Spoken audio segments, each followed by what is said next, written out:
Hi, I'm Mariam Ahmed, and you're watching UNI TV, your window into university life. This time, we're putting the spotlight on What's News. We're getting hands-on with some smart seaweed and going under the knife in the art of surgery.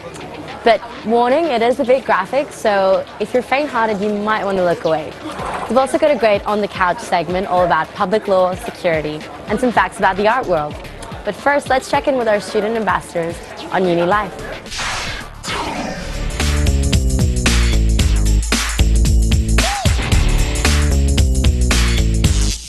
Hi and welcome to UNI Life, for all you ever needed to know about being a uni student. This week we're talking about student accommodation, the pros and cons of flying the coop and leaving home.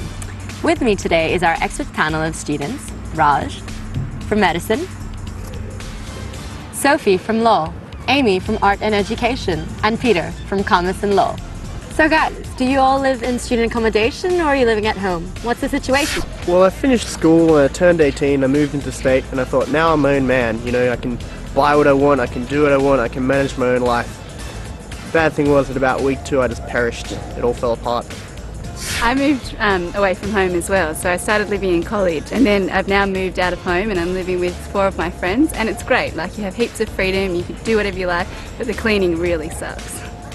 I still live at home with my mum, and the obvious advantage is that I get to save my money for when I go on exchange later this year.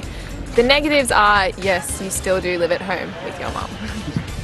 I also live at home with my parents, and obviously the good thing is that I don't have to do my laundry, which is a really good thing for me because I tried living away for a month and I did my laundry once, so that wasn't nice. But the negative thing is obviously I live 2 hours away from uni, so it takes ages on public transport. So guys, for those of you living on student accommodation or just at home, what's it like? Do you have any nightmare stories or any flatmates from hell? I have a great flatmate, you know, he helps out with the cooking and the cleaning and the washing up, but I don't see him much. He's addicted to online TV shows, so he's probably watching those for about 13 hours a day, and he has about 30 minutes of, you know, other time before he gets to sleep. I had a nightmare flatmate when I was on exchange in Italy. She was from Peru, and all she did was eat vegetables by the kilo because she was obsessed with being thin because she wanted to be Miss Peru. My mum's a pretty good flatmate. I mean, we respect each other's boundaries and I get the added bonuses of she does my cooking and cleaning. Yeah, I also don't have a flatmate, obviously I live with my parents. So it's great, I get my cooking done for me, I get my laundry done for me, I have to do the odd thing around the house, but otherwise it's all good. Thanks guys. Well, it sounds like it can work both ways. If you're a local student living at home, you get the advantages of security and you save a lot of money.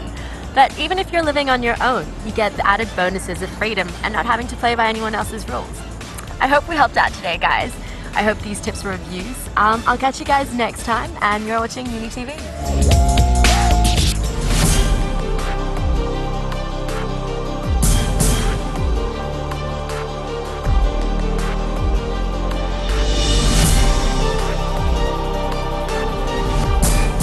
Hey, I'm Amy, studying media at the Uni of New South Wales, and this is What's News.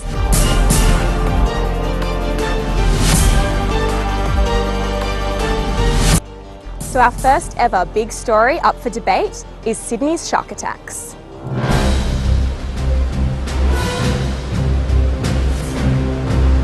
I'm reporting live from Randwick, a shark spot away from the local beaches where the shark attacks have occurred. Follow me and find out exactly how these shark attacks have impacted the local community. I was just wondering, sir, how you feel about the current wave of shark attacks in Sydney, if you feel safe to go to the beach. No, I didn't feel safe to the beach. Yes, I do. Yes. It's a bit worrying. I haven't been down to the beach myself lately because I have been a bit worried about it. The current wave of shark attacks has not deterred you from swimming. No, it hasn't. I guess it's because I don't actually go out very far, and I don't think that the sharks would be swimming right up to the sand. Do you think in time shark and man could peacefully coexist in the ocean? Probably not, because human beings are extremely predatory. Thank you, Jeremy. So quite a varied response from the public, with some people afraid to get back into the water, while others are sympathising with the sharks. Let's not forget though, the danger of sharks and what they can do to us is obviously very gruesome and grave. But this aside, do some newspapers make more of a meal of it than others? To find out, I headed off to UNSW's Journalism and Media Research Centre to speak to its director, Catherine Lumby. So the recent shark attacks in Sydney, how have they been portrayed by the different papers? The Telegraph will go with, big photographs, probably kind of scary photographs of sharks, punchy headlines, and probably, it's a sort of news cycle story. So because there've been a couple of attacks, even on a day when there isn't a shark attack, they might have some photo of people at Bondi Beach with a sort of headline that suggests, wow, only the wary go into the water. Whereas newspapers like The Australian, which is a broadsheet newspaper, is going to be far more kind of information driven. It's going to rely more on experts. Next on my list of experts was Gerard Goggin, Professor of Digital Communication, to see what he had to say. You see in the reporting, for instance, as well as some of the tabloid papers, but even some of the others like the Sydney Morning Herald, an emphasis on actually some of the details that convey the horror. So one of the sharks was talked about as being as big as a small car. Another attack, they said it was like a machete, so it was sort of the violence that was done. So, one theme of the coverage has been to just accentuate, I suppose, the fear and some of the details that really play into the horror of that. And I think you can see that in different ways across different kinds of newspapers. And then there was a very interesting portrayal around the issues of environment and media. Is it the case that our kind of environmental emphasis now is leading to problems where nature is not as controlled by humans as it previously was? So we've now gained advice from our very own media experts at the uni, and now it's time to get scientific. To really evaluate whether it's safe to get back into the water, we needed an academic opinion, so we spoke to Professor Ian Suthers, our all-round shark expert from Sydney Institute of Marine Science. What is, I think, very distressing is about some of the tabloid newspapers that have really got in and tried to say that their sharks are just waiting around every corner to go and eat you as soon as you step foot into the beach. In fact, just like bumping into a snake in the woods, it's very difficult to actually see a shark. The total risk of dying at the beach is around 1 in 2 million. That might be heart attack or falling over and hitting your head in a rock. The risk of drowning at the beach, and we know there are many drownings that happen each year, certainly in 10s and 20s and 30s, all around Australia every year. The risk of drowning at the beach is about 1 in 3.5 million. The death by shark attack, 1 in 264 million. And also Dr. Rob Brander, who specialises in the science of riptides and general coastal dangers at our beaches. The thing about the shark attacks is that thousands of people go swimming and surfing on many beaches all summer long every year, and nothing happens, and then somebody's bitten by a shark and it's mass hysteria. But the thing is, most people don't realize, but there's things out there called rip currents, and there's a lot of them. There's about 17,000 rips at any given time. And in Australia during the summer months, somebody actually drowns in a rip on average every 3 days, and you never hear about it. So to summarise, next time you see a big story in the paper, make sure you read all the views before you make your opinion. Don't just take the first article you read as the absolute truth. That's all from me, Amy. Hope to see you next time as we dig deep once again into the big stories of the day on What's News. Bye!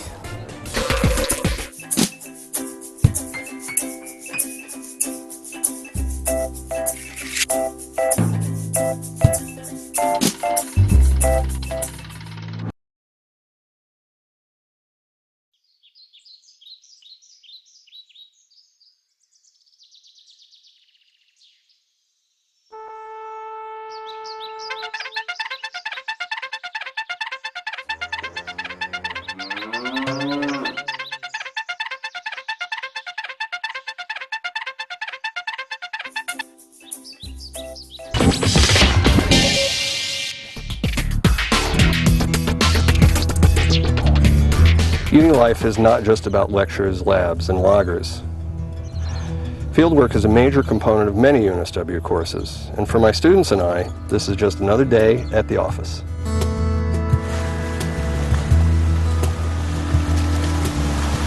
Hi, I'm Professor Peter Steinberg of the School of Biological, Earth, and Environmental Sciences at UNSW, also known as BEES. And I brought you to one of our marine field study sites, where we've been getting hands-on with a type of seaweed called Delicia pulchra.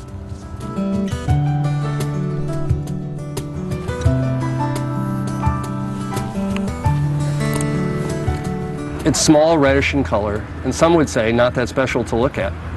But after extensive research, we discovered that the seaweed possesses extraordinary antibacterial properties. Of course, the seaweed doesn't come to us, so before we can get up close and personal, we have to collect some. Like any living organism, the seaweed faces attack from disease-causing bacteria. But unlike many other living creatures, we've discovered that this particular seaweed contains compounds that fight back. What we're talking about here is a remarkable class of compounds called furanones. Which you want. So you can see that, oh, I suppose I picked it off, but there's like this stuff where it looks like... These furanones are incredible.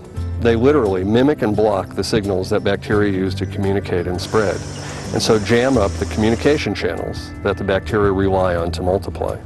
So the seaweed doesn't kill the bacteria, it just tells them that this is not the place to colonize. It's an amazing discovery, and it may lead to the use of furanones from the seaweed to stop the spread of disease in human beings. Clinical trials with treated contact lenses have already begun. And down the track, the furanones in this seaweed could be used to prevent deadly bacterial attacks in heart valve replacements or in respiratory disease. But it turns out that even with furanones, the seaweed is no longer safe.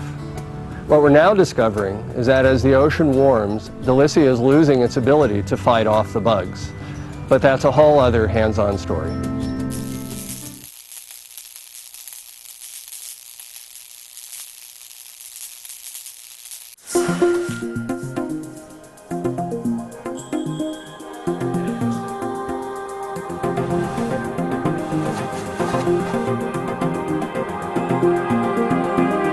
This patient is about to undergo a breast reconstruction.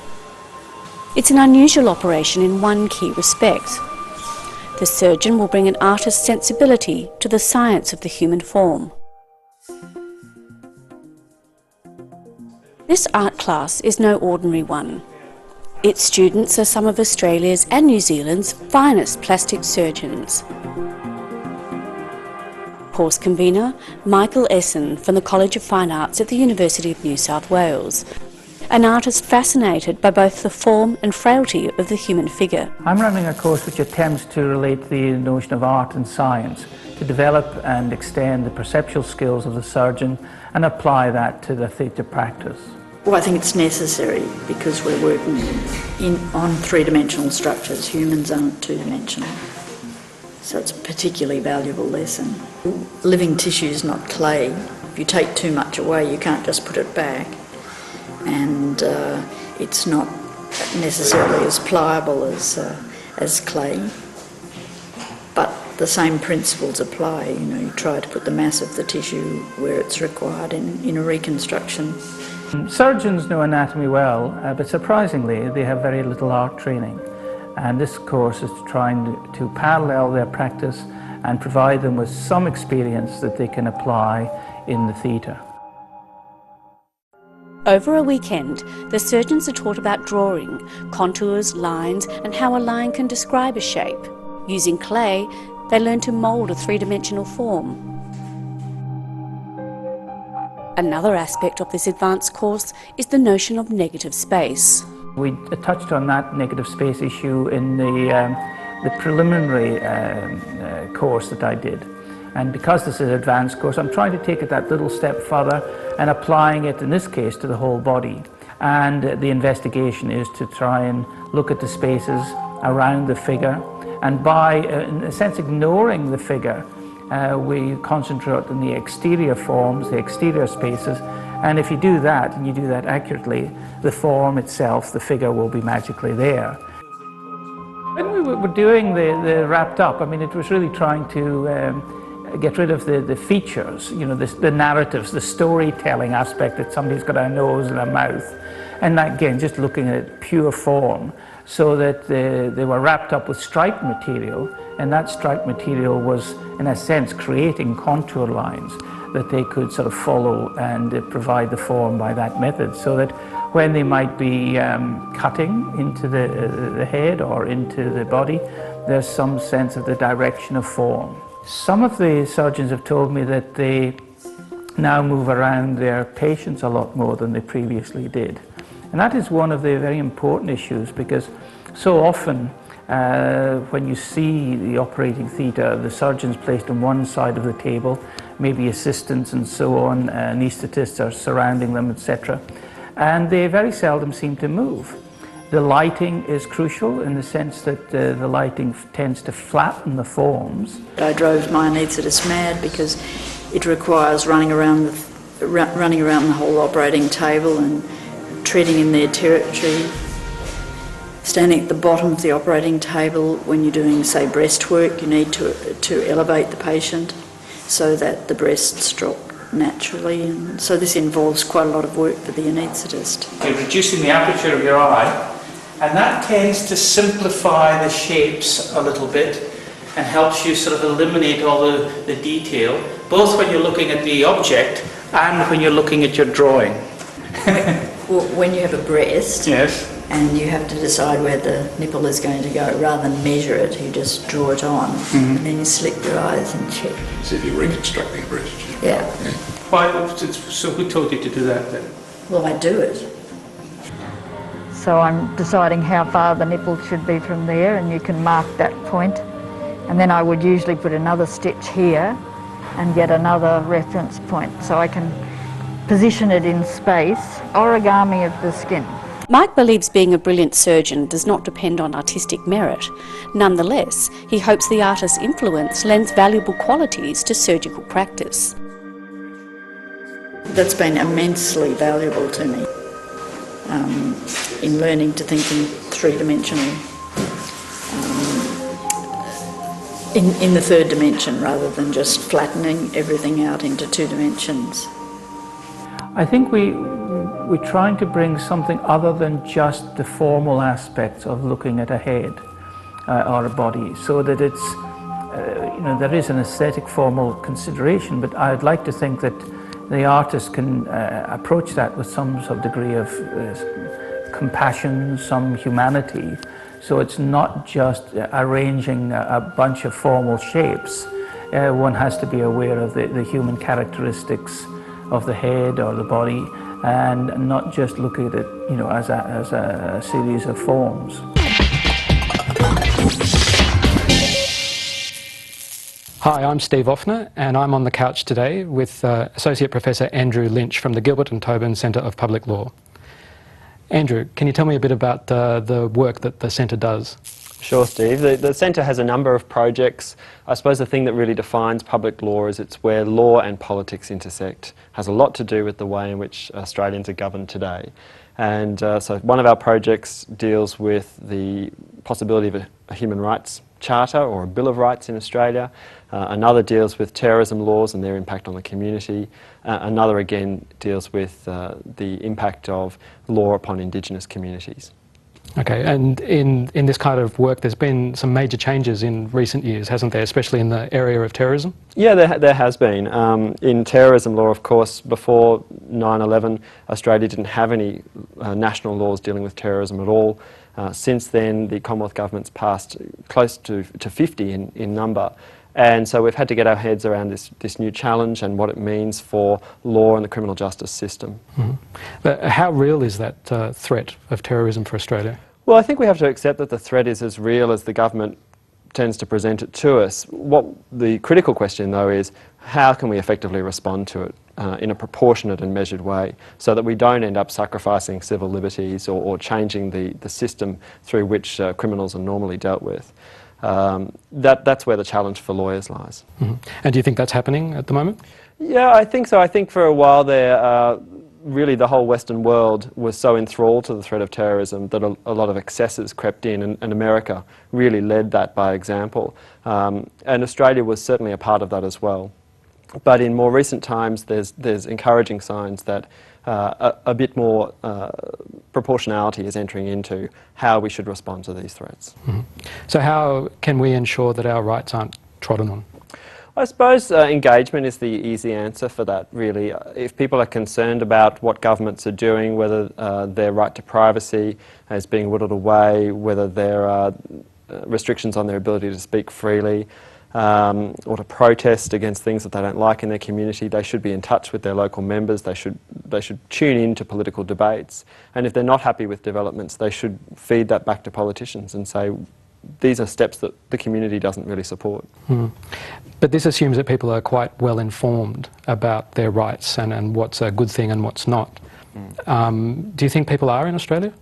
I think that's a good question. I think a lot of people have sort of tended to just trust the government, that it knows what it's doing, and to not really critically examine a lot of the proposals that are put forward because they think, oh, well, this will keep me safe.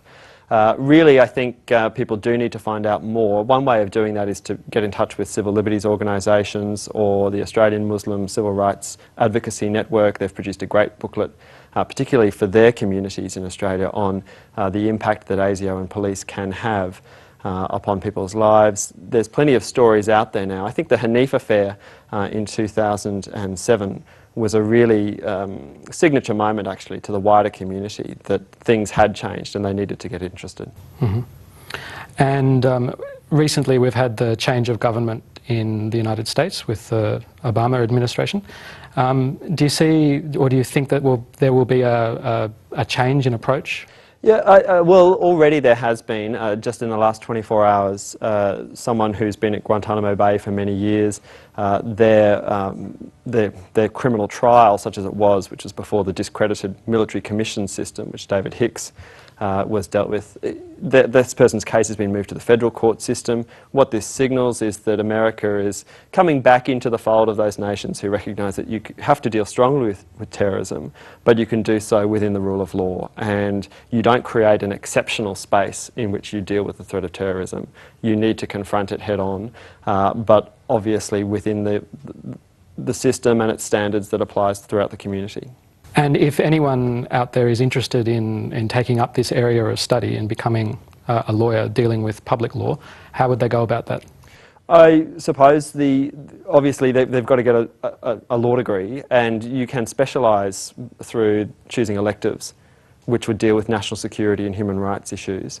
That would be the way to do further study in that area. What you can then do with that, you could work as a criminal lawyer, you can represent people who are involved in these kind of crimes, or a job with government in the Attorney General's division. There's a security division as part of that, which is concerned with the oversight of all of these laws, or also community legal centres who have contributed really well to these debates. Thank you, Andrew, and we'll see you next time on The Couch. Well, that was a really interesting discussion about public law by Andrew Lynch.